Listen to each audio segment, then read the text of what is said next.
Grant Cardone is the best-selling author of the 10X Rule, and Forbes called him the #1 marketer to watch. He went from being a kid labeled with having ADD and later almost dying from a drug overdose to now being a real estate mogul with having assets of over $1.5 billion. Need motivation? Watch a top 10 with Believe Nation. Top 10, I got a top 10. Got my motivation high for my top 10. Gotta learn from the wise women and men. All my life, like na na na na. For my top 10, top 10, top 10, na na na na. This one's for my top 10. Hey, it's Carmichael, and I make these videos because you are probably the most ambitious person in your circle, but you know you're capable of more, and you get that push by being surrounded by the best. So today, let's learn from one of the best, Grant Cardone, and my take on his top 50 rules for success. Enjoy. Okay, let's kick it off with rule number 1. Put your money to work. How many of you looked at your finances this morning? Be honest. How many of you looked at every account you had this morning? Let me see hands. 3 or 4 or 5 people. I look at my finances every day. Every morning I look at my finances. I want to confront management of the household. I am in charge of the money in my household. Every single day for 35 years, I look at my finances. Every single day. How much money's in this account? How much money's in this account? How much money's in this account? How much money's in this account? $1,000, 1,000 US dollars for anybody that knows why I look at my cash accounts every day. Keep proud of it. Why you focus on growth? No, not actually, but I like that. So you can track it. No, not because I can track it. You can 10x it. No, not so I can 10x it, so I can get rid of it. I don't want money. I want my money having babies. Okay? This little dude on this 50, what's his name? Yeah, whatever. I need him to make some babies for me. Okay? I need him to populate my other bank accounts. So the reason I look at how much money I have every day is I got to put him to work. This dude needs to get to work even though he's dead. He needs to go to work for me. You understand? Money is trash. Money is garbage. Okay, help me out here. Cash is king. That's what you were told. You know who told you that? The banks told you that. Cash flow is king. Cash flow is king.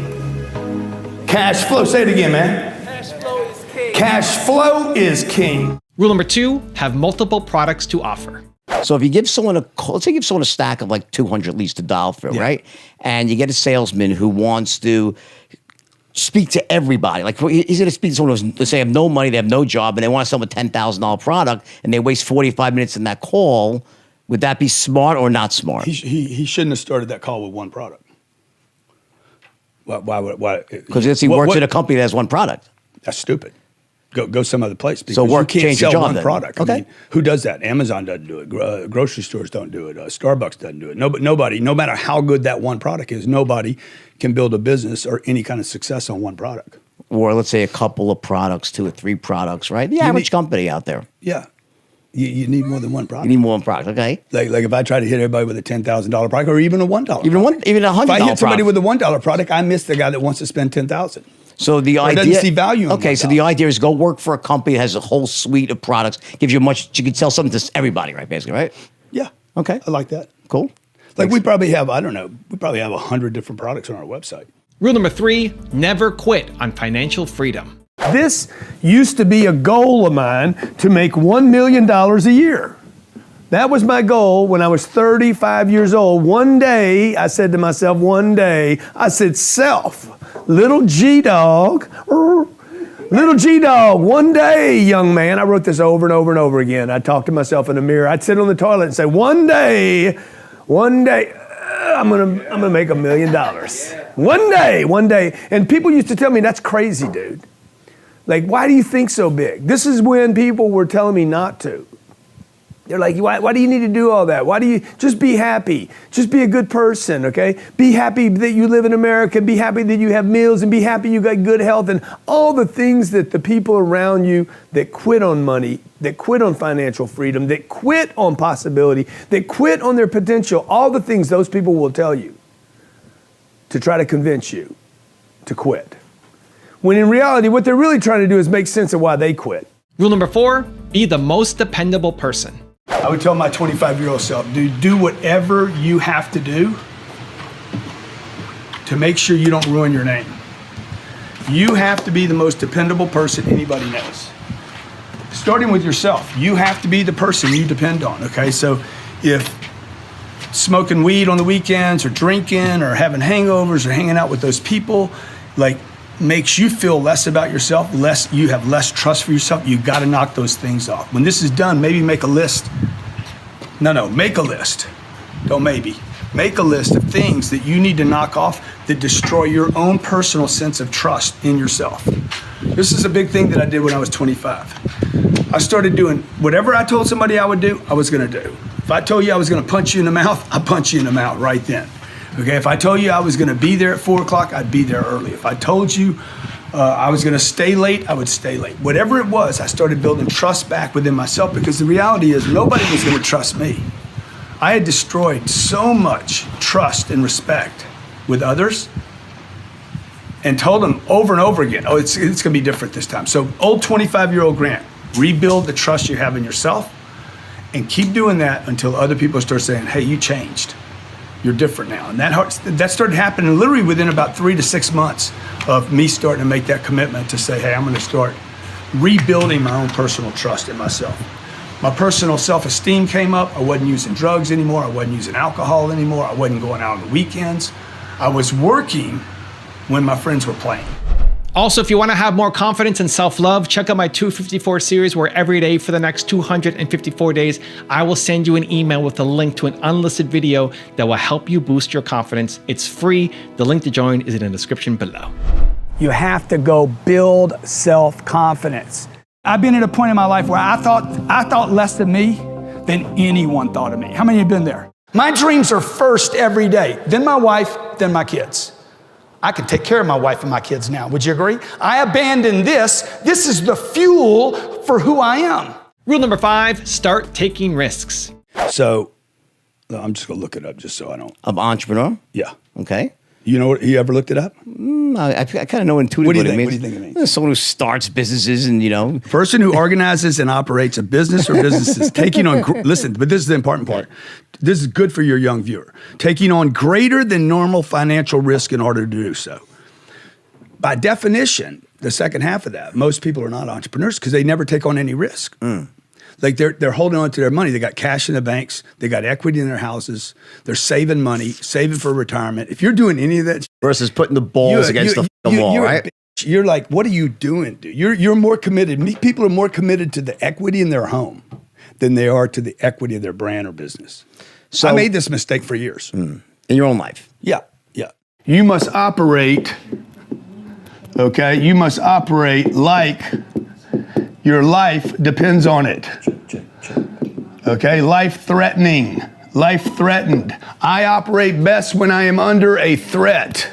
Time threat, financial threat, threat to lose something. There's gotta be a loss for you to stay on your game. This is why I tell so many people, get your money out of the bank and get it back into the marketplace.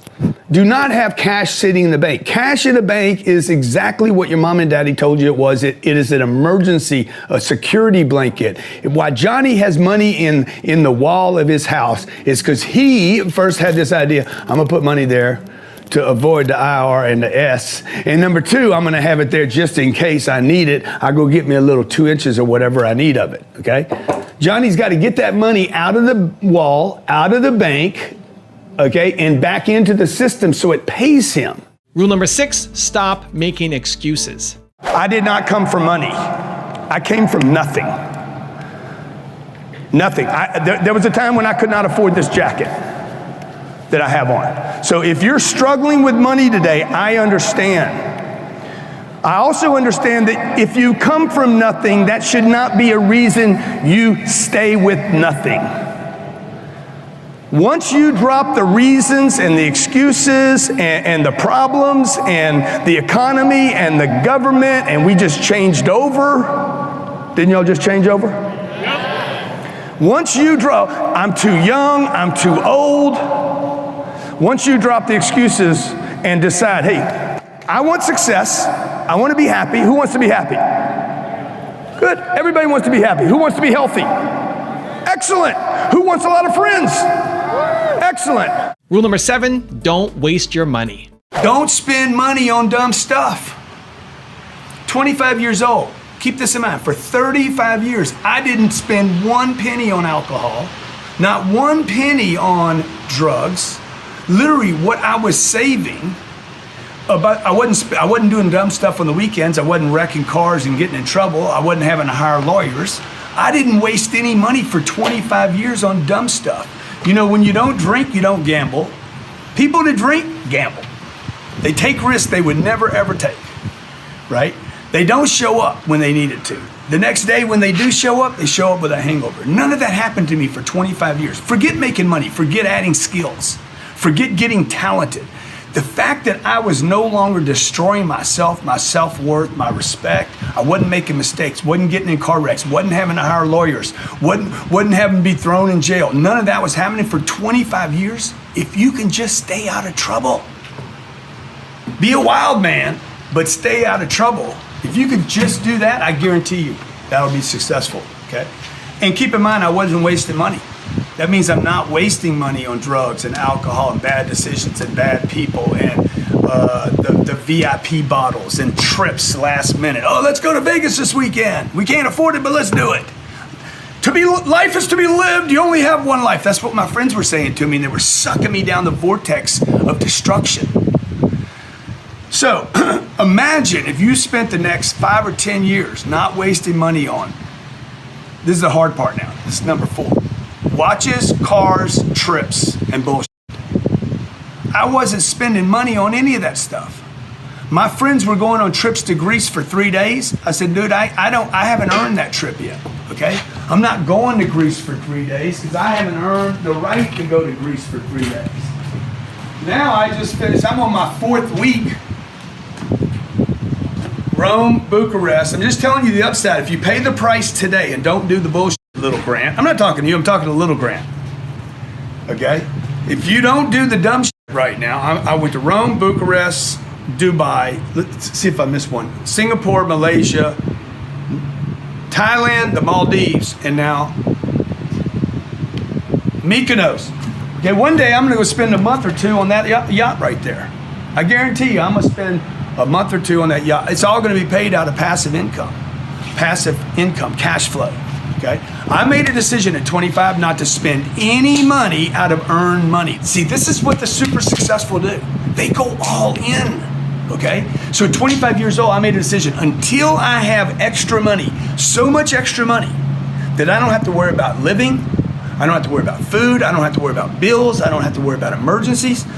I'm not gonna invest any of that money, and when I do invest it, it's gonna go into something that will produce more cash flow for me. For 25 years, this is what people don't know about. You guys hear me ranting, having fun, throwing my stuff on the internet. What you don't know, what you didn't see was the 25 years of me just stacking cash, waiting to find the right vehicle to invest that money in. Rule number 8, set big enough goals for yourself. See, this is the problem I had as a young salesman, dude. I was like, okay, I'm gonna make 80 grand a year. It isn't worth it. Like if I make 80 grand a year as a salesman, I'm making $7,000 a month and I live in Miami, you're not going to do, it changes nothing. The opportunity has to change your life significantly enough that you're willing to read, study, dive in, right? You add a 0 to that right there, you add a 0 to that 80, now I'm willing to learn. Every human being is like this, by the way. Every human being on this planet. Maybe I'm wrong. Tell me if I'm wrong. Comment, please. I add a 0 to that. You're going to do stuff that you wouldn't have done just a moment ago. Okay? If I can show you how to go from 80,000 to 800,000, all of a sudden your creativity, you're like, I think I just met Van Gogh. God damn, I got some Madonna coming out of my butt. Okay?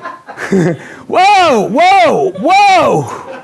I got music in my head, like ding, ding, ding, ding. Because why, man? Because maybe the glass underneath my feet don't hurt so bad, right? Because why? Because the goal's big enough. Most people do not have goals that will change their lives. Therefore, they cannot lean into the opportunity hard enough. For those of you who own businesses, you need to create rings in your business. Okay, so that Natalie can see, hey man, I can go outside I can go outside these rings, and there's more opportunity out here for financial freedom. Or she stays right here and she doesn't resent me, she resents her. Because I keep throwing them out here. I'm like, hey, there's a $20,000 product you can sell right here. There's a $5,000 product you can get benefit from here. Oh, by the way, there's $1 million out here if you want to. Rule number 9, man up and do it big. You said so you weren't successful early on. When was the shift? What was it like that moment where all of a sudden? When I was 51. 51. Yeah. How old are you now? You're fucking older than me. 61. You're older than me. I like that. Yeah. Tell me what was the shift? What was it? 2010, man. Tell me. 2010, I was just like, I had a little bit of success. I had 3 companies that were doing well. Right. And what were those companies? Was it sales there training? There was a sales training, a speaking business. Okay. That I had been doing for 20 years. And it had really become just about me collecting a fee. We would market it. We owned the production of the event. The only difference was I wasn't getting a speaking fee. I was getting a piece of the gate. Okay. So I didn't actually do any speaking for hire. Speaking about sales? Sales. It was all sales, and it was industry specific? Or? Yeah, it was automotive. Okay. I was very, very dependent upon the automobile industry. So I realized, number one, I'll never be dependent upon one industry again, ever. Number 2, the other business was a consulting business that was similar in auto. That I didn't run. I was a partnership, and I collected a royalty with it, and that was great for years. It was great until it wasn't, right? Right. And then the third business was I would take all the money from the first 2 and pour it into real estate because I knew that real estate would live longer than I could, right? And it would work better than I could. So the problem with all 3 of those, though, is I never did it big. I never did it big. So I had guys that had worse ideas and worse products that were beating me in the marketplace. I'm like, his stuff sucks, dude. But he beat me. Right. Because he's advertising like a madman and pouring money at it. Exactly. He was like, and I was making fun of him. But the truth is, he was manning up in the game, and I wasn't. It was a guy named, there's a number of them. I mean, there's a bunch of companies. There was a bunch of guys around me in advertising, marketing, another sales training company. They were pouring money on the deal, and I wasn't. I was saving money. Right. Rule number 10, think in terms of 10x. You must think in terms of 10x. You have to think about expansion, exponential moves. So whether it's 10,000 you have, 100,000 you have, I'm just talking about money for a second, or whether it's a $10 million, okay? Maybe it's a charity that you raised, last year you raised 100,000 for Make-A-Wish, okay? And you're like, what are we gonna do this year? We gotta beat last year. We gotta beat it. Yeah, but why don't you not beat it? Why don't you stomp it in the ground and act like it was dumb? That's exactly what I've done with my businesses for the last 7 or 8 years. The first 20 years, I thought small. I acted small. I tried to preserve my position. Okay, number 1, you have to give up your position. You must give up your position. Number 2, the second thing I've done over the last 7 or 8 years is exponentially just grown all my brands, my name, my recognition, the businesses, the top line. I have been willing to put money at risk to 10x my business. Rule number 11, invest in yourself first. You should have no money. My financial advice to any young kid is like, dude, invest all the money in yourself first. Every penny. In yourself, educating yourself? Education, brand, clothes, looking good, teeth, whatever you need to make yourself feel good about yourself, right? And then invest in yourself, in your friends, in your neighborhood, so you feel good when you walk up the door. If you need to go to rehab, go to rehab. Pay the $30,000. Go there, clean up. If you've made a bunch of mistakes with people, go clean all that shit up so you don't have your attention on it. And then invest in yourself. And then sooner or later, if you're investing the right things, you're going to do better. Rule number 12, look for opportunities. I can't build something big and not need people. I have to have people. I become more and more dependent upon great people, loyal people, competent people as I get bigger. So that's what you're really looking for. Opportunity Will it change my life? When you go work for a company, when you guys make a career change, go work for somebody that has opportunity that can change lives. Don't go where you're good at a job. It doesn't matter if you're good at a job. Go where there's a vehicle that can take you on a journey. You guys leave this environment right now, you're gonna go to some job. You're not gonna get this every day. You're not gonna hear this every day. You're not gonna get the stimulation, what am I doing? But we all need this every day. I need it every day, man. Every day I gotta be like, what's the opportunity, man? I gotta wake up every day. What's the opportunity, man, huh? I got toothpicks up in my eyelids. I'm like, what is it? What's the opportunity, man? Huh? What is the opportunity? What is the opportunity? Where is the opportunity? And it looks good. You look good, dude.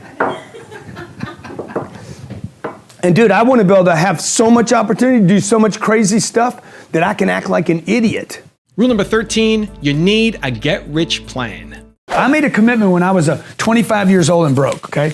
I came up with a new plan. First thing I did was this, okay? I made a plan so I could retire rich. Actually, with me, you could just drop the retire thing because once you start making money, you're like, I don't want to retire. I just want to make money, man. Okay? No, but most people don't like money because they never have enough, man, to have any fun with it. Right? Or they make a little bit of money and they blow it. And then the next thing you know, they're out of work and they're like, oh, I hate money because the last time I had money, I blew it all. I went to strip joints, I bought a Ferrari, I wrecked it, I got in trouble. You see what I'm saying? Michael Tyson probably doesn't really like money because every time he got it, he screwed it up. But for those of you, you need a get-rich plan. You need a get-rich plan. You don't need a get-by plan. Right now, you got the get-by plan. I want the get-rich plan. So you need to understand what that takes. And the first thing it takes on the get-rich plan is income. You got to increase your income. If you got a job making 36 grand a year, you got to wake up and say you will never, ever, ever, ever have anything if you keep that job at 36 grand a year. By the way, the job is not the problem. It's the 36 that is the problem, okay? So you got to figure out, dude, how do I get from 36 to 360? Oh my God, that's going to be hard. Not really. If you take a look, first of all, look at your commitment, okay? Man, I'm a waitress. Okay, good. There's other waitresses that are making 360 grand a year. You have to first make the decision. I know this sounds esoteric. Nothing happens without the decision to get rich and understand the plan you have doesn't work. Okay? Because the plan your mom and dad had was never a decision to get rich. It was to get by. Right? That's why they said diversify. That's why they said buy a house. Remember the house? That was one of the plans. A house does not make you rich. It's impossible. It ties you down. There's no income associated with it, okay? So every decision's got to be this. I got to get this number up to that. That's why I don't buy a house. Because me buying a house doesn't get me $360 a year. You get it? Or $3 million a year. Right? What gets me that is income. Rule number 14, build up a team. There's a way to make a cold market warm, right? You need a team. You guys, all of you need a team. You're going to start with Primerica. The entry's cheap. It doesn't cost a lot to get involved, but you need a team. And what happens is you can only knock on so many doors. You can only make so many phone calls. So this is a mistake that I made when I was 25 years old. I wanted to keep all the money for myself. Well, there was no money, right? I was making, everybody needs to understand, Grant has not always been this guy flying in a jet. Okay, I was making $60,000 a year and trying to figure out how to make another 10. Okay, now I make 70. Nothing changed. Your life doesn't change. You got 10 grand left over. What do you do with it? Typically people spend it. That didn't change anything. So I wouldn't hire anybody. I didn't have an assistant. I didn't have anybody doing the stuff I didn't know how to do. Nobody was loading up the CRM. Nobody was calling my customers. I was one little sales guy. I looked around me and there was a bunch of other sales guys and none of them had assistants. So I kept doing what these ignoramus people were doing. And then I looked at businesses. What do businesses do? Oh, they got assistants, they got help, they got support, they got phone lines, they got a business, they got an office, right? So I'm like, I got to get a company. I didn't need to go start my own business. I needed an assistant, okay? I needed somebody else making calls. I needed somebody to collab. You need to start thinking, how could you make 10 times more contacts into that cold market? Rule number 15, give back. Some of you asking every day I get this question, dude, why do you keep pushing so hard? Why? Because I'm passionate about charity. I want to give back. I want to help. I wanted to help my mom when I was 16 and I couldn't. I'm finally in a position to help out. The reason I have worked so hard for 30 years was so I could have money. This is the way I looked at everything. Hey, Grant, get your money right. Get your money right. Take that extra money. The reason I worked hard, extra hours, you were working a 40-hour week and I was working a 100-hour week. The reason I worked the extra 60 hours was so I had extra money. All extra money went into real estate. Y'all didn't know I was doing this. Nobody knew I was doing this. I was working for car dealers and Ashley Furniture and big retailers and big companies. I would travel on Thanksgiving to Canada to get a check for $30,000 for speaking. Miss my family on Thanksgiving Day. Leave my family on Thanksgiving Day, man. I miss so many Thanksgiving. Every Thanksgiving for 20 years, I went to Canada. You know why? Because they don't celebrate Thanksgiving. And I could get money on that day. And everybody's like, you're missing Thanksgiving. I missed the Super Bowls. I missed the World Series so that I could get extra money and drop it into this thing. And this money would then create passive income for me, passive income that I could then give to charity. Okay? I have either given or raised $200 million for charity. You can't do that without money. It's impossible.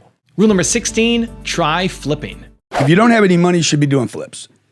But you only should do flips and wholesales until you have money. Define a flip. Define a flip. I find a place. He wants to sell it. I tell him I got a buyer for it. I've never done this. This is not my space, but I know guys that teach this successfully. And then I put a contract on that and then go out to the marketplace and sell that and pick up the spread between what we contracted and what it's worth, what somebody else will pay for it, okay? Or flip could be, hey, I find a piece of property, I buy it with a little bit of money as mine. Hey, I'm gonna live here, I put 3 or 4% down or nothing, fix it, flip it. That could be a flip, okay? Can you flip in on a descending market? Does it only work in up markets or anytime? You could always flip. It only works in up markets. You can always probably flip, but look, when the flip's Much over, easier. it's over. Yeah. When it's all over, it's all over. Rule number 17, go big or go bigger. Everybody needs to think bigger, go bigger. Natalie, she's over there. What'd you make? A couple $100,000 last year? What a damn shame, okay? She needs to start thinking about how would I go from $150,000 a year.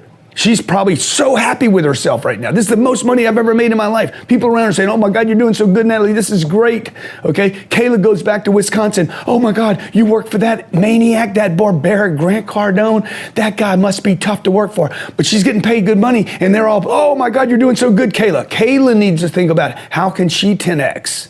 How do you do that? Right? How do you go from being a personal assistant making $100,000 a year, let's say? I don't know what Kayla makes. Okay, it's below my pay grade. I don't need to know that. How does she start thinking about how do I turn this into $1 million? Regardless of whether she's 20 or her position or wherever, how can she multiply time? How can she multiply money? How can she multiply opportunity? Go big or go bigger? Get rid of this go home option. Okay, I don't know who gave you guys this option. That's not an option. I can't go home. I have to go bigger. And by the way, I'm not interested in home. I'm interested in prosperity and paradise. I'd like to never go home. Rule number 18, invest your money. So I've got about $700,000 just sitting in the bank. Yeah. And it's been sitting there for about 2 years now. Anyway, we've got there just kind of as a safety net. We've got about $1.5 million in debt, and then we bring in about $500,000 a month. And so my question is, should I keep that $700,000 there as a safety net, or should I be looking somewhere to invest it, or should I just invest it right back into the company?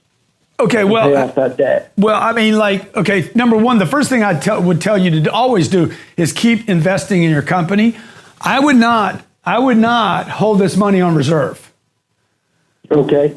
Money is to be used. Okay, I got a bunch of money sitting in my pocket right now. It is of no use to me. Zero use to me. sitting in my pocket. It's like, is it a cushion? I mean, what's going to happen? Like, the only way that money helps me is if I fall on my face and like it cushions my dick.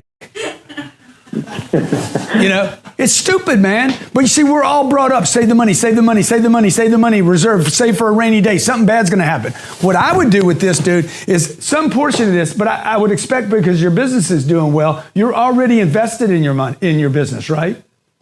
Yes. So at some point, if your business is working, bro, what I want to do is I want to get this money over here. I would not pay this debt off. This wouldn't even bother me, by the way. Okay. I don't even think about debt. Somebody said the other day, Cardone said he doesn't like to use debt. You need to pay attention to what I'm teaching you. I want to use good debt. Debt that I can use to make me money is good debt. Okay. Debt on a home isn't that good. Mm-hmm. Okay, so I don't know what your debt is for, but I know this. Yeah, go ahead. The debt's just operating costs. You know, we've got buildings, trucks. Yeah, good. Dude, so it's making you money. That's part of your business. Now, this is what I would do with this money, though, okay? I want this money. How much do you earn a year? Me personally, or as a business? You personally. About 80. 80,000. So I'm going to take that 700. By the way, I would take every penny of it. And I want to put it in I want to put it into an investment. Okay? I want to put it in an investment that cannot be lost. So that excludes the entire Wall Street. Okay. Okay? I want to put it in an investment. By the way, there are investments that will not be lost. I can show them to you. Okay? And I want that to earn me 70 grand, $50,000 to $70,000 in year one. Passive income. I don't want you working for that money. Rule number 19, be ready for the long game. What was so it was fish was the first thing you sold well. Yeah, but you know, I had a drug problem. When did you really sell? Was a car? What was it like? I sold automobiles when I was 25. When did you really like snap in? There's obviously a way that you sell, right? Is there a strategy or no? It's just hard. It's mostly hard work, you think, or there's a strategy? You have a lot of stuff you teach. Is strategy. Yeah, that's right. Yeah. But So there's no strategy that works without somebody to talk to. Right. So what's beyond the ultimate? that, what's the digging past the ultimate. Like I've been teaching strategy for 20 years, but again, like if people would just spend time on the funnel, on the traffic, on the opportunity, on the marketing, on the marketing side of the equation. It is the holy grail. Like look around, man. Look, you don't go to Amazon and have anybody sell anything to you. It's the funnel. It's the traffic. So I made that mistake of thinking I'm going to be great at what I say to them. I'm going to close the deal. Right. I got to keep my funnel closed, full. I got to keep that funnel full so I have something to close. Okay. So how about let's assume that you have that side figured out. You're a master of the funnel, right? Yeah. Then you don't need. Then you won't even ask this question. You don't need to sell. You won't. But you have a sales force, right? Yeah. Yeah, so and there are things they need to say, but at the end of the day, if he's talking to 10 people a day and another guy's talking to 200 people a day, the guy that talks to 200 is going to win the game. And if there's one skill you want to learn is how to move through 200 without it causing you. It's like the ball players. You see these guys playing ball. They don't get upset because they lose a game. Like it doesn't bother them. They're in it for the long run. They're and this is what the sales guy or sales manager doesn't know. You got to get people ready for the long game. Rule number 20, have fun. Every time we raise money for Cardone Capital or somebody buys a seat for the 10X Stroke Conference, we come out here.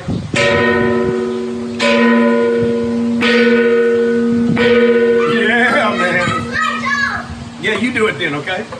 And then every once in a while, my kids come out here and they're like, oh, I got to throw you in, Pop. I got to throw you in. I got to throw you in. Whoa!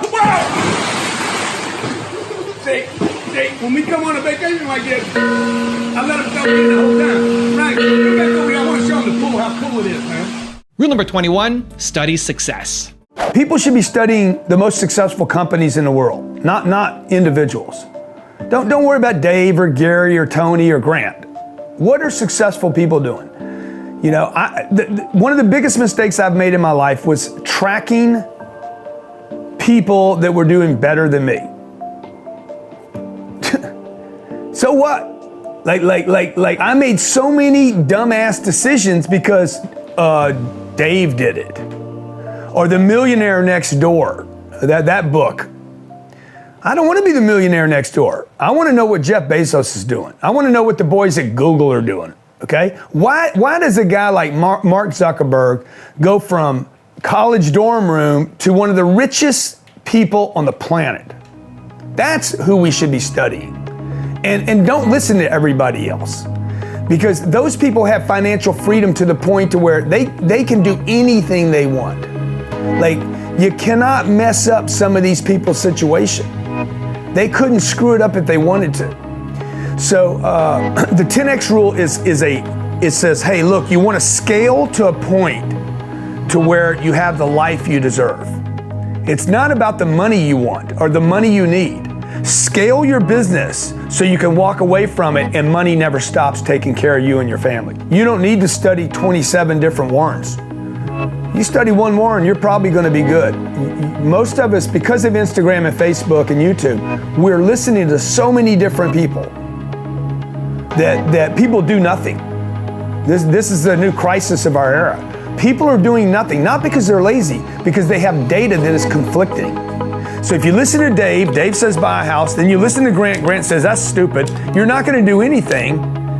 And if you're never going to buy any real estate, hey, go ahead and buy one house. Yeah, you're going to regret it later, and you're going to be like, I wish I'd have done what Cardone said. But you got to do something. And what you don't want to do is listen to God and the devil, because then you get stuck in purgatory and you don't have any fun at all. Rule number 22, help others.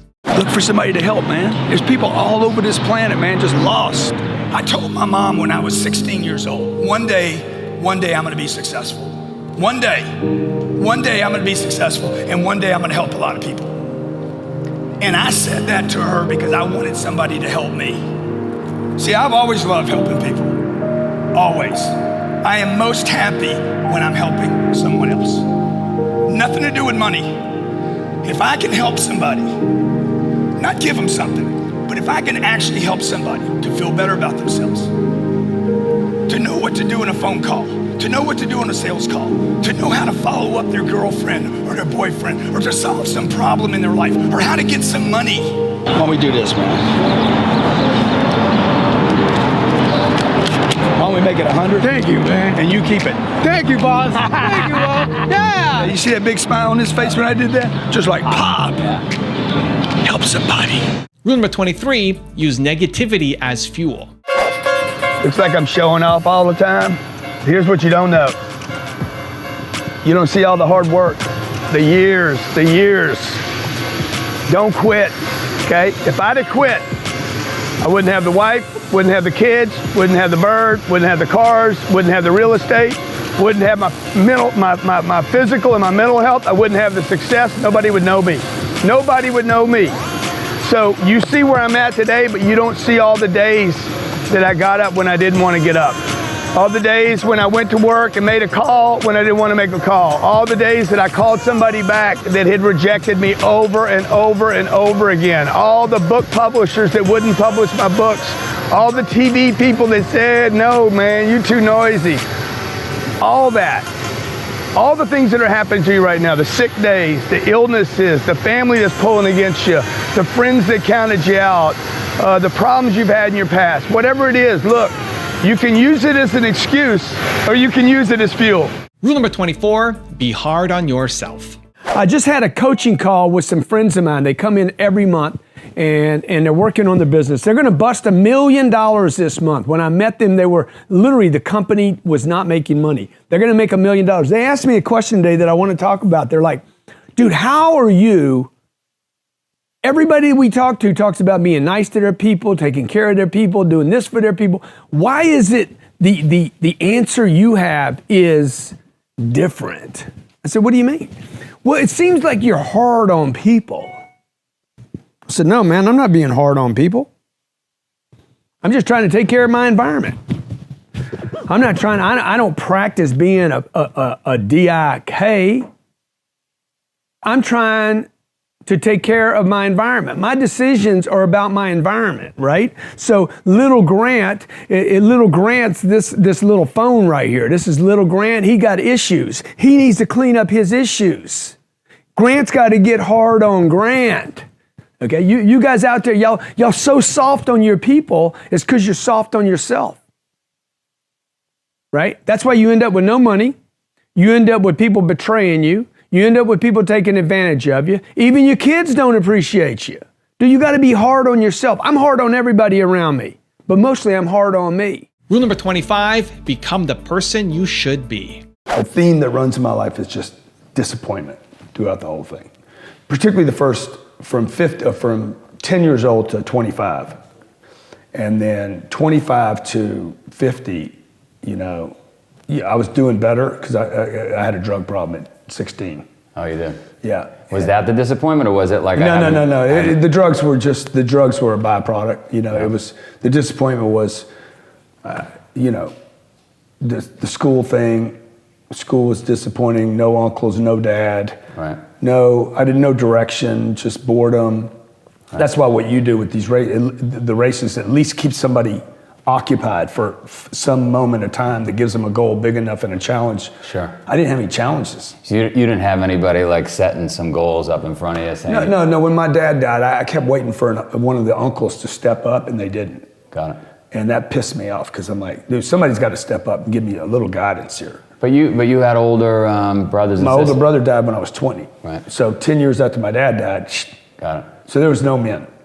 Got it. Just a bunch of women. And mom wasn't like setting big goals for you? No. My mom grew up in bread lines. So, right. I'd go to my mom. I remember I did a deal when I was 30. Bought my first piece of real estate. And, Mom, I bought this piece of real estate. It was $3 million or $1.9 million. And she's like, wow, that's great. But I love you just the way you are. Right. And I hung up the phone. She said that to me 1,000 times.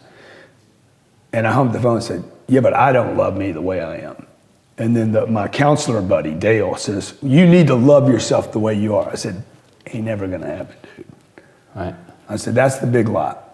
I don't wanna love me the way I am. I wanna become the guy I should be. Rule number 26, stack up some experience. Nobody ever taught me when I was going to school, 17 years of school, nobody ever said, hey, maybe you want to stack up some experiences. And then what happens is kids, rather than going to college, what they do today is they'll go travel for a year. Dude, what? You ought to flip it.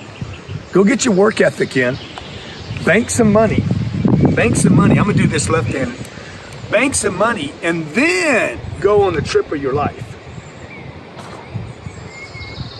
Oh, left-handed, I'm so good. I'm so good at everything. You gotta have confidence, man. So look. And the confidence comes from doing stuff. The confidence comes from doing business, not from traveling, right? Like I know people that traveled when they were young and then they go back into the workplace, into the business place, and they're like, dude, I don't have any confidence in business. You wanna have confidence in business, confidence in money, confidence with your family, confidence that you can go places. And look, money might not make you happy. I know some of you believe that, but it gives you the security to go where you want, do what you want, and stay as long as you want, if you can get that money right. Rule number 27, be fair to yourself. Yesterday, I had to make a phone call to a guy. Hey, bro, you're not getting the deal. Let me tell you what the deal is. It's a $115 million loan. Okay, and there's two groups doing the deal. They're gonna hate seeing this when they see it. One group is at 0.40, one group is 0.250. This is my friend right here. My friend's too much money, man. And this other guy over here got me more proceeds. He gave me more assurances. I had to tell my friend, sorry, bruh. Sorry, I got to go with my boy down here. Oh man, Grant, we've been friends. You like me, I like you. We've been to dinner, you know my family. Sorry, bro. Don't know what to tell you, dude. It would not be fair to my family, to my children, to my investments, to my money, to my hard work, to this deal, to my investors. It would not be fair. By the way, if there were no investors, it would not be fair to me to pay more money to do business with you because you're my friend. Sorry, I don't know what to tell you. This is where you guys all get confused. He's my friend. If he's my friend, then I should not have to pay for that relationship.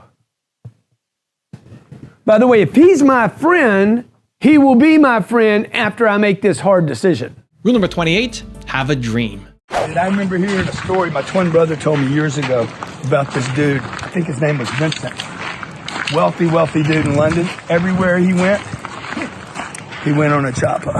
What a way to ride, huh? Okay? I knew I was not in a place to ever do that, but I always thought every once in a while I'd be like, dude, what would it take? You know what I did? I quit on the dream before I even had the dream.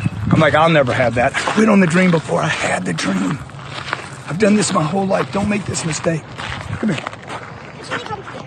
Huh? It's really comfortable. Okay. Goodbye. Okay. Don't quit on the dream before you have the dream. Okay, I won't. And when I heard that Vincent was flying around on a helicopter all the time, I quit on my dream before I even had it. I just assumed I can never do that. I'll never have that. And then one day I went back and started looking at, dude, what do I have to do to go back and make my dreams a reality? And even if they don't become a reality, at least have the dream. Rule number 29, be prepared. I was in a deal and I sold the deal. I made $4 million on the deal. I already know. And I made the mistake of judging based on the profit rather than the opportunity. Mm-hmm. Okay, the guy that bought the deal from me ended up selling it for 13 million more. So you would have made 17 million. I'd have made 17 million rather than 4 million. Okay, so now why do I tell you that? Because I did not know when I was a young salesman at 25, 26, 27 years old, any more than Jared did. When he started working here, or when he had a job at that corporate company where they cut your bonus. Yeah. They jacked you. He did not know then he would be negotiating $100 million contracts at a company. I did not know when I was selling automobiles in 25, 26 years old that I was preparing for $100 million deals when I would be 55 years old. Yeah. Like you guys don't, like you got to be more positive about where your show ends up, right? You got to train today like I'm going to be in a big deal tomorrow. Right? Because it's going to happen if you just stay focused on it. So for those of you, Jared made a good point about the sales thing. You don't think you're a salesperson because you're running a dental business. Yeah, your top line is your revenue line. That's called sales. Dude, guys, we got a problem, guys? So much distraction, right? Okay, so let me know, all right? If you buy a car and you pay too much, like you could Every time you buy a negotiate the car- deal poorly, and you could pay too much money in interest, you could pay too much money for the car, that could cost you 5 to 10 grand. You could buy a house and negotiate a bad loan. You could buy at the wrong time. You could negotiate a bad deal. That could cost, dude, in 2008, people lost hundreds of thousands of dollars. And people made millions and hundreds of millions watching the opportunity. So you can't see opportunities you're not ready for, okay? You cannot catch a wave you're not prepared to surf. It is impossible. Rule number 30, have fun. Look at this view, right? I thought it was chilly. No, it felt so good. Wow, that breeze is nice. Moo! Moo! Come on, boys! You know the story of the young bull and the old bull at the top of the hill, right? No one got that joke earlier. Yeah, well, you know the story, right? The young bull says to the old bull, he says, hey, old man, old bull, why don't we go down there and breed a bull? Breed one of that cattle, breed some of them cows. And the old bull says, hey, why don't we just go down there and breed them all? That's a 10X bull right there. Rule number 31, be the best known. Facebook, Instagram, Twitter, Snapchat, LinkedIn. I probably posted about this event more than the entire room combined. Today. In addition to all the other stuff I'm doing. How many old people here? Let me see a hand if you consider yourself an old person. Okay, thank you. Thanks, sir. Appreciate it. You're like, dude, it's just kind of like, I didn't do it. I'm 61 years old, man. I'm 61 years old, and I'm banging on these mechanisms because they're gifts. They're gifts. They're gifts from the gods. If you have a great service and a great product and you have a great company, raise your hand if you have those three things. Dude, you got to tell the world, okay? Because the cycle, the business cycle, your business survivability, okay? Your business success is dependent upon first marketing. Well, I can't do it. I don't have the money. It's because your goals are wrong. You're not going to pay for the marketing and advertising. Who's going to pay for it? The guy that paid for the $15,000 package. What's the ROI? What is the ROI on nothing? Okay? What's your return on investment? I grew up in the ROI school, okay? I have 14 businesses today. Started 4 of them in the last 60 days. Okay, I want expansion. What is the ROI? This is the business consultant. I need to see the ROI. Dude, I don't do ROIs on any of my businesses. I make a decision. Is it a good business decision? Do people need to know who I am? Okay, I have never studied the return on an ad that I did on YouTube or Facebook or Instagram or CNBC. I don't need a return. I need people to know me. Okay, you guys need to switch this thing. You need to switch it. How many of you have cash in the bank? Let me see hands if you have cash in the bank. Good, good. Then you're not committed to your business to the degree that you have cash in the bank. How many of you have equity in your homes? Let me see a hand if you have equity in your house. Raise your damn hands. Y'all proud of it, okay? If to the degree that you have equity in your house, you are not committed to your business, and you will never take Big Pharma down. Dude, you need that money to fight the war. I don't have equity in a house, okay? I have equity in my business, okay? I get cash, I put it in my business. I get more cash, I put it in more business, right? I put it in people knowing me, because if they don't know me, who's gonna win the war? Whoever's best known wins. Best product never wins. You wanna write this down. Best product never wins, never has won, never will win. Best known always wins. Rule number 32, leave the nest. Look, if you don't have your thing, whatever it is, the job, the money, the girl, your goals, your dreams, you gotta leave where you are. You can't win a mission from home. We don't win wars at home. You understand? You gotta go someplace. The world's changing. How many agree the world's changing right now? Dude, the world is changing. It's changing so fast, right? You gotta take the old ideas that you have and you gotta look at them again today and say, hey, is this true anymore? Is it true? What am I doing? What are me and the wife doing? What business are we building? Do I need to work for myself? Do I really? Or do I need to find the right vehicle that can go far enough, long enough, provide enough revenue for the right people, and get to the top of the food chain? Rule number 33, set ethical targets. You've probably heard me say, set a target and never drop that target ever. We don't drop targets here, okay? I'm not a communist. I'm not the enemy, and I ain't the devil. I got enough people pulling against me. I set a target, okay? If I set a target, if I'm honest with me, I don't lie to myself either, by the way, like a lot of you salespeople out there. You salespeople that lie to yourselves. You salespeople that are dishonest. You salespeople that are unethical. You know what I'm talking about? I'm talking about most of you. You set a target below your potential, you're unethical, right? You have this potential and you set your target here. Or somebody else set your target. You a damn liar. Lying to your mama, your wife, your husband, your kids. Lying to yourself. Rule number 34, use equity to produce cash flow.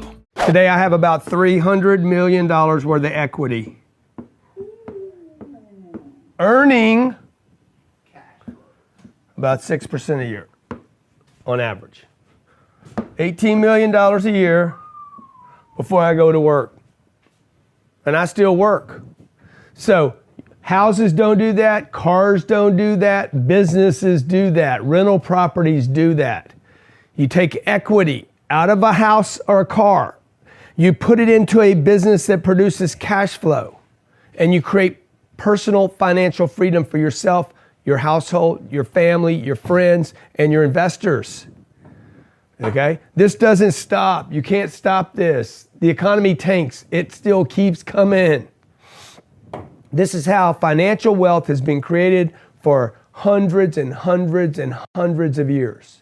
And it's not going to stop. These are tried and true methods. Get the equity out of your car and your house and get it into something that produces cash flow. Rule number 35, make success your drug. Everybody's going to lose something, dude. I've lost dogs. I lost my older brother. You're not, if the reason you're going to become a drug addict is because you lost your daddy, well, Man, everybody should be a drug addict. Everybody should that be a never drug connected. addict. I'm like, wait a minute, oh, you were abandoned by your father, or he abandoned you. I'm like, he died. Heart blew up in his chest. Yeah. Okay. So I'm like, what is the problem here? The reason I got on drugs, bro, was because I was bored. You were bored.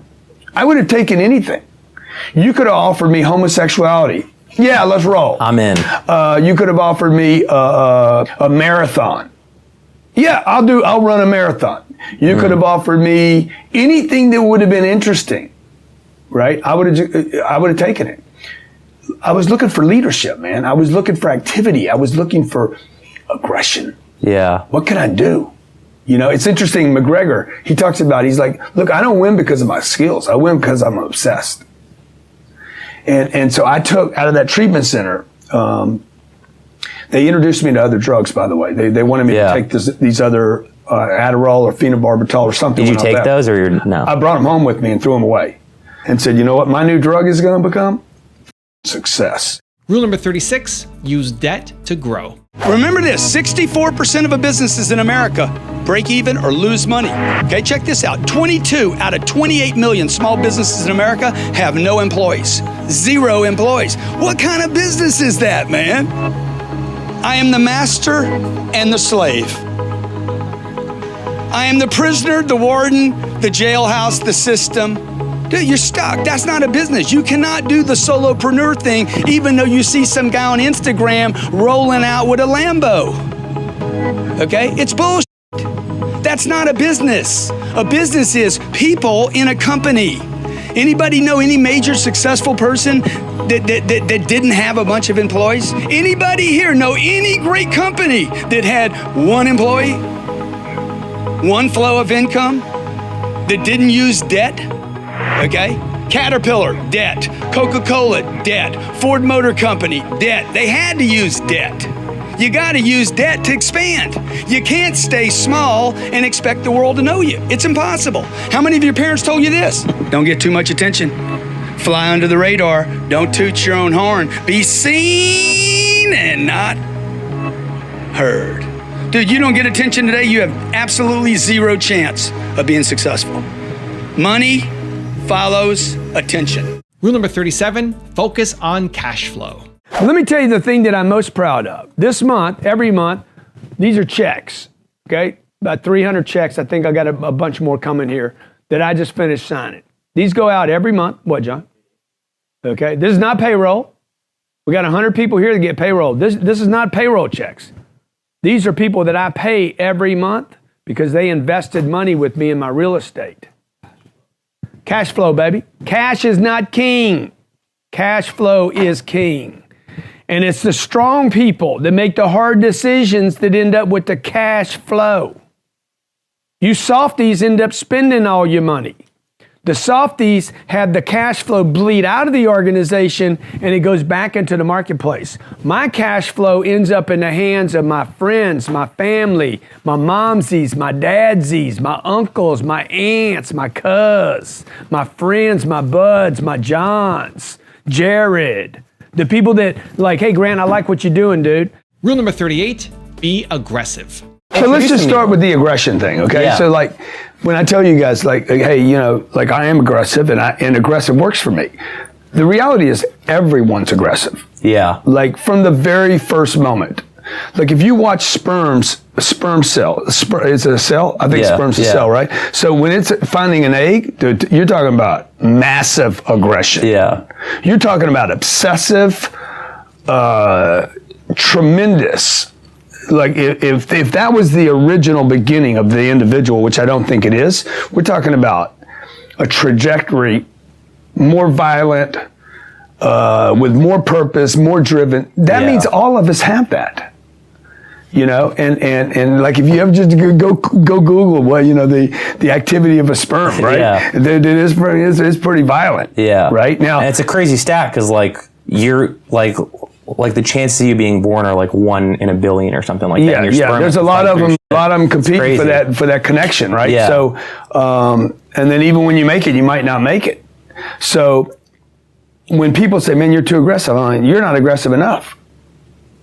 right? You're the only people that have problem with aggressive. Again, I would talk about Mike Tyson just because it's so fresh in my mind. I said, Mike, he's like, man, but granted, the aggression thing and the ego and the accomplishments, and he's like, it's too much. And I'm like, no, dude, it was fine. Yeah. Mike, when you were winning, you were doing better in all areas of life. The only people, you didn't have a problem, Mike. The people around you had a problem with it. Yeah. They were trying to filter you down. Yeah. And I said, I'll bet that other areas of your life were actually affected because of your winning. Not when you were losing, when you were winning. He's like, actually his grades, he was a terrible student. He says, when I won my first fight, my grades got better. I said, that's right, bro, because you're winning. And winning's important. Even in our society today, we say, don't be aggressive, don't be noisy, don't promote yourself too much, don't win too much, don't succeed too much, don't get too much money, and this is probably why school didn't gel with you, dude, because you had this, you were able to keep awake this mission that you're going to be somebody special, because you should be. Rule number 39, don't aim to break even. Find a job you love. How many heard that before? You got to find a job you love, man. Okay? How many heard that before? You got to find something you love. The only way to be successful is find something you need to find a job that's going to make you some money. Okay? It's money, man. You live on an economic planet. This isn't a planet about Army, Navy. This isn't a planet about white or black, short or tall, male or female. This is an economic planet. If you got enough money, nobody cares what you look like, how you talk, or what your language is. This is what they didn't teach you in school. This is the only reason I went to school. I wanted money. 64% of all businesses in America break even or lose money. Listen to what I'm telling you right now. 64% of every business in America, there's 28 million of them, break even or lose money. And it doesn't matter if the economy's good or bad. They break even or lose money. Here's the freaking phenomenal thing, okay? Break even shouldn't be a category. Who would make break even a category? Breaking even is losing. If I told you that you're going to put a bunch of resources, a bunch of time, you're going to work your ass off every day, you're not going to see your wife and your kids most of the time, you're going to be terrified every second of every day to break even, what would you say? Rule number 40, have fun. I got all my friends on the walls here. I got Lady Eveline. Don't trip. She was a skate. Lady Eveline. Y'all know about Lady Eveline, huh? Papa, don't be disrespectful. Okay, we got my boy. What's my boy's name right here? That was Alfred. This is Alfred? Yeah. This dude, bad to the bone, okay? Now, Evelyn tricked him into marrying him, okay? Because she was a conniving. None of this is true. Just like Elena. Okay? That's why Elena's sitting right in front of our boy, right in between them. Then we got my boy Isaac Newton. No, this is Isaac Newton. Isaac. That's Earl. No, this is Isaac Newton, Elena. It says it right here, Isaac Newton. The Earl of Portsmouth, not Isaac Newton, the Apple guy, by the way, April. Well, no, there is Isaac Newton's niece married into the family. Yeah, whatever. This is Dorothy Blewett. Dorothy was a cross-dresser. Okay, just so you know. Cross-dresser. Sir Anthony was a banker, and he financed all this stuff. And he was a homosexual. No big deal. Most of you guys were. This dude right here, the Honorable Newton Wallop. This is the man right here, okay? This is the man that put all this together. And then we got his sister over here. The original name of the family was fellow's daughter of Thomas Colson that married into the Wallop because, the Wallop. You know where they got their name, the Wallops? No, they walloped. Yeah, and this lady right here, she just, they had extra space in the wall, so they threw her up there. Rule number 41, commit to getting known. 4 things I want to give you, number 1, on building a brand, all right? First of all, number 1, because some of you have a problem right here. You don't even want this. First thing you got to do is commit to getting known. You have to get rid of this idea that your mommy and daddy gave you, fly under the radar, don't get known. Some of you just don't want to get known. You're literally hiding. Well, I'm gonna open an Instagram account, and I'm gonna put it on private. Dude, if you're gonna have a private Instagram account, don't have an Instagram account. If I see your account's private, I will not follow you. Why would I follow you? Rule number 42, don't waste money. I know guys in solar, they go out and make 70 grand in a month. Yeah. And one, you go on vacation. Yeah. That's just a violation of what made you the 70 grand. It's so stupid. Yeah. It's insanity. Yeah. Oh, I deserve it. I work so hard. Dude, you're lucky, and double down. All in on Like you're lucky. Yeah. Okay. LeBron makes a 3-pointer. He doesn't go do a layup. He goes and he's like, dude, I got these 3-pointers down. Like, what do you do after you make a 3-pointer? You throw another one from the same spot. Yeah. Because the basket gets bigger. You don't take off now, dude. You freaking lean into it, right? Yeah. When I was 25, dude, I was so scared. If I sold somebody something, I'm like, oh my God, this is only going to last for another minute or two. Go meet somebody. Go talk to somebody. I'd sell a second person. I'm like, oh, I'm on fire now. Like, I can sell anybody. Yeah. People would walk up. I'd sold 5 or 6 cars in one day. I'm like, I thought I was a damn, I had been like, Stan Lee had somehow, influenced me into some super freaking character. And I was like, I walked up to a lady one night. It was like, must have been 10:30, 11 o'clock at night. I'd sold 6 cars that day. I was like, I was in the zone, dude. Yeah, totally. And I walked out and I said, how about no money down and nothing a month? And she's like, huh? No money down, no money a month. You never have to pay for it. She's like, for how long? I'm like, man, I got it. You got it. Okay, I was in the zone. Next thing you know, she's buying something from me. Yeah, right? I was like, because I was in the zone. So what I would tell people out there is like, look, when you make money, you need a plan with money. Number 1, get it. You don't have to make it. Earn it. Yeah. 2, keep it. Don't buy shit with it. Yeah. Okay? Don't spend money on stuff until you have cash flow that can buy stuff. Like when you guys see me out spending money today, in December, I bought 2 Rolls Royce. I bought a Cullinan, $449,000 car. Yeah. And I bought my wife a Wraith. It's $425,000. Okay. Still, That's it. At least one of them, signed a lease on one of them for 24 months and wrote a check for cash for the other one. Okay? Yeah. So people are like, how can you do that? Dude, I earned that much. I earned more money that month from free cash flow. I'm not working for it. My real estate paid me enough money to pay for both of those cars right there. Right there. No, I didn't pay for the cars. My cash flow did. So earn it, keep it. Don't buy watches. Don't buy fancy shit. Don't buy Lambos. Don't rent Lambos. Don't go on fancy vacations. Don't buy your little trinkets until your cash flow can pay for it, not your time. Rule number 43, put yourself in an uncomfortable environment. I was with a sheikh, the minister of tolerance there. I was sitting next to him. He had me at a meeting. I'm sitting to his right in this big, beautiful round room. And there's mostly men in the room, 3 women. And this meeting, people come in and just meet him every afternoon. Wow. 3 o'clock in the afternoon. Hello, how you doing? They pay respects. He's got me on his right. He's got the prime minister of Thailand on his left. Mr. 10X and Mr. Thailand. And he reaches over, touches me on the knee, and he's like, would you like to fly to Dubai? We were in Abu Dhabi. He's like, would you like to fly to Dubai with me on my helicopter? I said, yes, sir, I would. Now, I don't know if that includes Elena or not. So I'm hitting these fixed ideas. I'm like, I wonder if that means my wife is invited. So the point of this story is like, no matter where you're at in life, if you're still learning and you're still putting yourself in uncomfortable or new environments, you're going to be a little, I don't know what the cultures are. You know, when I was with the policeman and they were investigating me in Dubai, I crossed my legs like this. The guy walked in and says, please, sit proper. I'm like, yeah, okay, man. Okay. What's the deal here? I ran into a like that there in the Middle East, dude. To see the bottom of a soul is so disrespectful. Really? But this is also disrespectful. This is considered to be aggressive. My leg was shaking when you started. My foot was shaking when you said the bottom of the soul. This is like, because I'm not showing I knew about the soul thing. Don't show the soul. But this is considered aggressive by the police. Gotcha. And so I'm like, yeah, man. But you see, all these things are like, I think people think, oh my God, Grant's got it made. You know, he's successful now. Everywhere he goes, he can talk to 35,000 people. I'm still uncomfortable in situations. I still have fixed, limited beliefs and things that trap me, right? So, you know, we're doing. And do you prefer to put yourself in those situations? Well, you want to be in yeah, those I have to. I have to agree.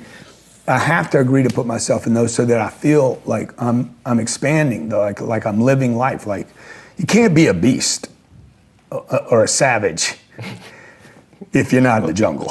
Mm-hmm. You know, you can't. I know guys that think they're beast and they're on their sofa. Bro, you're in your sofa. You're watching Beast on TV. You're not a beast. So you got it to be a true savage, like a real living, in a respectful, honorable way. I say that. I say that like I respect people that are savages, and that get things done. That they're like, hey man, give me the ball again, right? The cleaner is, was it Tim Grover would say? Well, but the cleaner, yeah. You got to be in the game to be a cleaner. You can't be on a couch. You can't be behind a book. You got to be in environments that are not comfortable. Not, oh, you're on stage for the 67th time doing the same presentation. That's not a cleaner. That's a guy on auto. You're just doing the same thing you did over and over again. Rule number 44, practice being hard. No one thing will blow a good relationship. There's not one thing I can tell my wife. My wife says, hey, you're getting fat. Okay? What is that? How's that going to hurt me? Y'all got to get hard, man. Y'all got to practice being hard. Y'all got to practice telling people the truth. Y'all got to practice being hard on yourselves. You got to practice maybe not taking every weekend off. Okay? I had a bunch of people leave my office the other night at 6 o'clock. Dave Robards is walking out of here. All these guys walking out at 6:03. Natasha's leaving at 6:03. I'm like, oh, you guys are all rich now, huh? Why do you think you got to leave? Why do you guys think you've earned the right to leave at 6 o'clock? Right? Why do you guys think you've earned the right to charge overtime for everything that you do overtime? Well, I need to get my overtime. No, you don't. You need to add value is what you need to do. You need to get hard on yourself. Rule number 45, build the muscle of courage. If you took everything away from me right now, the things that are most valuable to me, you can't take away. So you take the plane away, you take the money away, take the real estate the portfolio away. 3 years from now, I'll be bigger than I was because now I have courage. Like if you guys can just find your courage, man. And that's a muscle. You got to go build a muscle of courage. I have courage. Nobody can take that away from me. You can't steal it from me. You can't beat it out of me. Rule number 46, learn how to cold call. Before you diversify, go bang on another door. Yeah. You need to become the freaking door banging of the universe. So I want to talk about that, right? Yeah, because can I use that word here? 100%. 100%. You need to become like, you need to go door bang on. Yeah, you need to go bang on a door. They tell you to get out of the neighborhood and you go figure out how to bang on it again and not get arrested. Yeah. Like, if you can figure that gig out, I guarantee you will be the most successful person your genetic code has ever generated. Yeah. Anyone in your family. Everybody I know says, man, learn how to cold call. I have the career I have today because I learned how to cold call. Rule number 47, respect money. I respect $100. So if you give me $100, you know, I respect that as a lot of money. Gotcha. Now, that being said, it's not going to be a lot for very long. And if you got 2 kids that need to eat today, depends on what your needs are, right? I got a wife and 2 kids, so I mean, $100 probably ain't going to last the whole day. But $100 for a minute, that's a lot of money. Now, Gotcha. if I could figure out how to get more money coming in, it's only a lot of money if you got more money coming in. Understood. Because I can probably exhaust almost any amount of money. This is the problem with the NFL, the NBA, the MLB, the rappers. When they move on. They got a pile of money, but what they don't have is more money coming in. Gotcha. And so now, you know, $1 million is a lot of money if you got $1,000 every day coming in. Because you can't get through it. I always tell Elaine, I said, dude, as long as we make $1 more because of my net worth, if I make $1, just $1 every day, I mean, $1 today is a lot of money because it means I never go backwards. Rule number 48, believe. I have belief now. I know what I can do now. Once you know what you can do, then you can do it a second time. And that's why so many people can go bankrupt and then come right back because they know now. The first time you do it, you don't know. The second time you do it, you're like, I think maybe the third and fourth time, you're like, I know for sure I can do this. Rule number 49, be great at one thing. There was a time when nobody knew my name. All right, nobody knew my name. I hadn't written a book. I didn't have 21 best-selling programs. I wasn't doing audiences. My first gig, I talked to 7 people for 8 hours. How long? Like oh, how long did that go on? For 3 years? Oh, how long did people not know me? Yeah. Oh, Nobody knew me really until the last 3 years. So I want you guys to hear that. How many? I've been doing this. How many years of doing that? 20. I've been doing this. I've been doing the pitch thing since 30. I'm 61. So 31 years. 31 years. Nobody's known me until the last 2 or 3 years, maybe. And would you? And then Mike Tyson said, "Man, where you been, man? Why doesn't everybody know you, man? Yeah. Why doesn't everybody know you?" Steve Harvey, dude, everybody should know who you are. You should have a TV show. Mm-hmm. That was my fault, man. I was thinking too small. I was running down a little channel. Yeah. But too many of you guys, you're trying to run down too many channels in the beginning. Or trying to cross all. You got to get good at one thing first. Yeah. You can't. You're not going to be great at two things if you're not great at one thing. Mm. It's impossible. Yeah. You can't surf two waves at the same time, man. Get good at one wave. Get good at a left. Okay? And so you got to get good at one thing. It doesn't matter if you like it either. You don't need to like it to get great at it. Yeah. Like everybody's like, "Oh, I got to follow my passion," particularly here in LA. Yeah. "Oh, I'm an artist." Okay. "Oh, I'm meant to do this." Dude, you're meant to do a lot of stuff. Yeah. Okay. Ask Steven Spielberg. He was not meant to do one thing. He's meant to do a lot of things. We all are. And so it's not some freak phenomenon that a guy can write fiction and nonfiction and do movies. Okay. And also be a massive investor in companies. Yeah. It's not true.